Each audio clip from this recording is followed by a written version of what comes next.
Hello दोस्तों, यथार्थ Hindi education classes में आप सभी का स्वागत है। आज की क्लास में हम पढ़ेंगे हिंदी टीजीटी पीजीटी के लिए कुछ इंपॉर्टेंट प्रश्न हिंदी साहित्य से रिलेटेड हैं। तो चलिए स्टार्ट करते हैं अपनी क्लास को। पहला प्रश्न है, आदिकाल में निम्नलिखित में कौन सा साहित्य सम्मिलित है? जो साहित्य आदिकाल में सम्मिलित है उसे बताना है। ऑप्शन है रासो साहित्य, सिद्ध साहित्य, नाथ साहित्य, उपयुक्त सभी। तो इसके लिए राइट आंसर ऑप्शन डी है, उपयुक्त सभी। ये सभी जो हैं आदिकालीन साहित्य में सम्मिलित हैं। अगर आपसे शुक्ल जी के अनुसार पूछा जाए तो शुक्ल जी ने नाथ साहित्य और सिद्ध साहित्य को सांप्रदायिक शिक्षा मात्र कहकर इसको सम्मिलित नहीं किया है। अगला प्रश्न है, आदिकाल के समकालीन कौन सी युगीन परिस्थिति नहीं है? आदिकाल के समकालीन जो परिस्थिति नहीं थी उसके बारे में आपको बताना है। राजपूत राजाओं में परस्पर युद्ध था, इस्लाम धर्म का विकास भी हुआ था, बौद्ध धर्म का पतन भी हुआ था। जो नहीं है उसके लिए है ऑप्शन सी। राइट आंसर आपका ऑप्शन सी है, क्योंकि आपको आंसर नहीं में देना है, तो राइट आंसर ऑप्शन सी है। अगला प्रश्न है, आदिकाल के साहित्य की मुख्य भाषा थी। जो आदिकालीन साहित्य था उसकी प्रमुख भाषा कौन सी थी? ब्रज थी, डिंगल पिंगल थी, अपभ्रंश थी, अवधि थी। तो इसके लिए राइट आंसर है ऑप्शन बी, डिंगल तथा पिंगल आदिकालीन साहित्य की प्रमुख भाषा थी। अगला प्रश्न है, निम्नलिखित में कौन सी रचना आदिकाल की नहीं है? जो रचना आदिकाल की नहीं है वह बतानी है। पृथ्वीराज रासो आदिकाल से है। विद्यापति पदावली यह भी आदिकाल की रचना है। आल्हा खंड यह परमाल रासो जिसे कहते हैं तो यह भी आदिकाल की रचना है। लेकिन पद्मावत जो है जायसी की रचना है और यह प्रेमाश्रयी काव्यधारा की रचना है। ठीक है, यानी कि ये किसकी है? प्रेमाश्रयी काव्यधारा की रचना है, जो कि आदिकाल से रिलेटेड नहीं है, भक्तिकाल से संबंधित है। अगला प्रश्न है, आदिकाल के साहित्य का कौन सा प्रमुख रस नहीं है? आदिकाल के साहित्य का कौन सा प्रमुख रस नहीं है? जो नहीं है उसे बताना है। तो शायद यह क्वेश्चन इस प्रकार भी होना चाहिए था कि प्रमुख रस कौन सा है। ठीक है, प्रमुख रस कौन कौन सा प्रमुख रस है ऐसा होगा, क्योंकि इसके लिए राइट आंसर आपका ऑप्शन ए है। इसका जो राइट आंसर वो ऑप्शन ए है। ठीक है, वैसे तो इसका आंसर ए ये वाला भी हो सकता है, ए और बी दोनों, क्योंकि आदिकालीन साहित्य में ए और बी दोनों रस थे। लेकिन अगर सबसे ज़्यादा रस की बात की जाए तो वीर रस है। और अगर आपसे पूछा जाए कि आदिकालीन साहित्य में प्रधान रस कैसे हैं और आपको ये ऑप्शन मिलते हैं, तो आपका वीर और श्रृंगार रस दोनों ही हैं, लेकिन प्रधान रस वीर है और दोनों ही रस इसमें मिलते हैं। तो इसके लिए आपको थोड़ा कन्फ्यूजन इसमें हो गया है कि इसमें आपसे पूछा गया है कि आदिकालीन साहित्य का कौन सा प्रमुख रस नहीं है, पूछा है ना। तो नहीं है पूछा है, तो ठीक है, नहीं है पूछा है तो श्रृंगार रस नहीं है, लेकिन यह भी इसमें रस है, तो यह भी फिर से कन्फ्यूजन का है। इसलिए आप इसे ऐसे क्लियर कर लीजिए कि आदिकालीन साहित्य का प्रधान रस वीर रस है। लेकिन क्वेश्चन अगर इस प्रकार आता है, आपको पूछा जाता है कि इनमें से कौन सा आदिकालीन साहित्य में प्रमुख रस है, और ऑप्शन वीर रस, श्रृंगार रस ऐसे आता है कि ए और बी दोनों, तब आपका ए और बी दोनों हो जाएगा, क्योंकि वीर और श्रृंगार रस दोनों ही रसों की प्रधानता इसमें पाई जाती है। अगला प्रश्न है, आदिकाल के प्रमुख कवियों में कौन नहीं है? इनमें से आदिकाल के प्रमुख कवियों में कौन है जो नहीं है?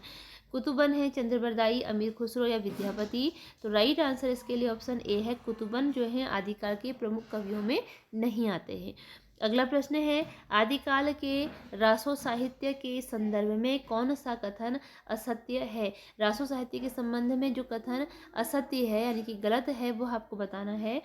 इसकी अनेक रचनाएं प्रमाणित नहीं है, सही है, बहुत सारी रचनाएं जो प्रमाणित नहीं है। आश्रयदाताओं के पराक्रम का अतिशयोक्ति पूर्ण वर्णन है, यह भी सही है। अतिशयोक्ति का मतलब होता है बड़ा चढ़ा के वर्णन करना। अलंकारों का अभाव है, प्रकृति का विशद वर्णन है। तो जो सही नहीं है वह बताना है। तो प्रकृति का विशद वर्णन भी इसमें मिलता है, जो नहीं मिलता है वह क्या है? अलंकारों का अभाव है, ऐसा लिखा है, लेकिन इसमें अलंकारों का अभाव नहीं है, तो यह आपका गलत कथन हो गया। इसलिए आपका राइट आंसर, क्योंकि गलत आपको बताना है, तो राइट आंसर सी है। अगला प्रश्न है, निम्नलिखित में किस विद्वान ने पृथ्वीराज रासो को अप्रमाणिक काव्य ग्रंथ माना है?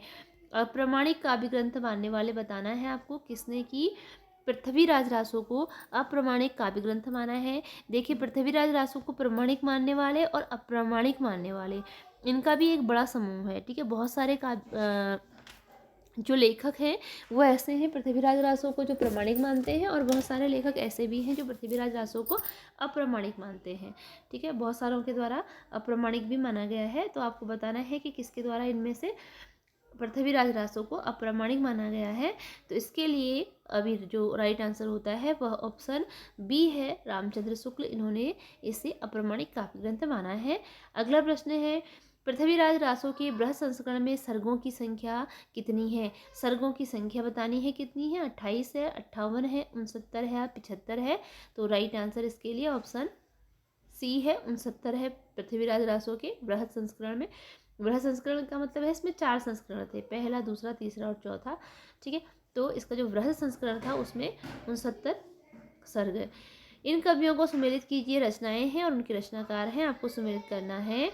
तो कवि का नाम है, रचना का नाम है खुमान रासो, दलपति विजय की रचना है। परमाल रासो जगनी की रचना है। पृथ्वीराज रासो चंद्रवरदाई की, और विशल देव रासो जो है नरपति नाल की रचना है। और जो परमाल रासो है इसे अन्य नाम किस नाम से जाना जाता है? इसे आल्हा खंड के नाम से जाना जाता है, क्योंकि इसमें आल्हा और उदल नाम के 2 वीर सैनिकों की वीरता का वर्णन मिलता है।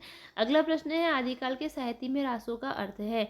तो आदिकालीन साहित्य में रासो का क्या अर्थ है, आपको ये बताना है। आदिकाल के साहित्य में रासो का अर्थ, राइट आंसर ऑप्शन डी है, वीर काव्य। आदिकालीन साहित्य में जो रासो शब्द का अर्थ है, रासो शब्द का अर्थ वह है वीर काव्य। अगला प्रश्न है, सिद्ध साहित्य से तात्पर्य है कि वज्रयान परंपरा के सिद्धाचार्यों द्वारा रचित साहित्य। ऑप्शन सी राइट आंसर है कि सिद्ध साहित्य से तात्पर्य है वज्रयान परंपरा के सिद्धाचार्यों द्वारा रचित साहित्य। ये क्या है? सिद्ध साहित्य से तात्पर्य है। अगला प्रश्न है, सिद्ध साहित्य के संदर्भ में कौन सा कथन असत्य है? गलत कथन आपको बताना है। सिद्ध साहित्य दोहों तथा चर्या पदों में है, ये बिल्कुल सही है। सरहपा सिद्ध साहित्य के आदि कवि हैं, यह भी सही है। सिद्ध साहित्य में सहज साधना पर बल है, यह भी सही है। जो गलत है वह कौन सा है? सिद्ध साहित्य की भाषा पिंगल है, यह गलत है। ठीक है, यह गलत है। तो इसके लिए आपको राइट आंसर, क्योंकि गलत बताना है, असत्य बताना है, राइट आंसर ऑप्शन बी है कि सिद्ध साहित्य की भाषा पिंगल है, यह गलत है। इसके अतिरिक्त सारी सही है। अगला प्रश्न है, रामचंद्र शुक्ल ने किस साहित्य को सांप्रदायिक शिक्षा मात्र कहकर वीर गाथा काल में सम्मिलित नहीं किया है, किंतु हजारी प्रसाद द्विवेदी ने उसे आदिकाल के अंतर्गत स्वीकार किया है? क्योंकि आदिकाल को शुक्ल जी ने क्या नाम दिया है? वीरगाथा काल नाम। तो हजारी प्रसाद द्विवेदी ने आदिकाल में सम्मिलित किया है, लेकिन जो शुक्ल जी हैं उन्होंने इसे सम्मिलित नहीं किया है। तो उसके लिए आता है सिद्ध साहित्य, जैन साहित्य, नाथ साहित्य, उपयुक्त सभी। तो राइट आंसर इसका है ऑप्शन डी, उपयुक्त सभी। इन सभी को, सिद्ध, जैन और नाथ को शुक्ल जी ने सांप्रदायिक शिक्षा मात्र कहा है। अगला प्रश्न है, निम्नलिखित में कौन सी आदिकाल की काव्य प्रवृत्ति नहीं है? जो काव्य प्रवृत्ति नहीं है वह बतानी है आदिकाल की। प्रबंध मुक्तक काव्य की रचना हुई थी, सही है। धार्मिक साहित्य की रचना भी हुई थी, यह भी सही है। वीर और श्रृंगार रस की इसमें प्रधानता थी, यह भी सही है। तो गलत क्या है कि प्राचीन खड़ी बोली का प्रयोग हुआ, यह इसमें गलत है। प्रवृत्ति नहीं है मतलब कि मुख्य प्रवृत्ति में नहीं आती है। अगला प्रश्न है, निम्नलिखित में कौन विषम संयोजन है? जो संयोजन विषम है, गलत है, वह बताना है आपको। पहला है, नीति काव्य की रचना विद्यापति ने की, जगनिक रासो काव्य है, नाथ साहित्य गोरखनाथ ने लिखा है। पहेलियाँ और मुकुरियाँ अमीर खुसरो से संबंधित है, तो यह भी सही है, यह भी सही है, यह भी सही है। जो इसमें विषम का मतलब है आपका गलत। ठीक है, विषम का मतलब क्या है? गलत है। तो इसके लिए जो गलत आंसर है वह कौन सा है? ऑप्शन ए है, यानी कि ये आपका सही आंसर हो जाएगा, विद्यापति। ठीक है, और ऑप्शन ए सही आंसर हो जाएगा, विद्यापति। जो विषम संयोजन में आता है वह क्या है?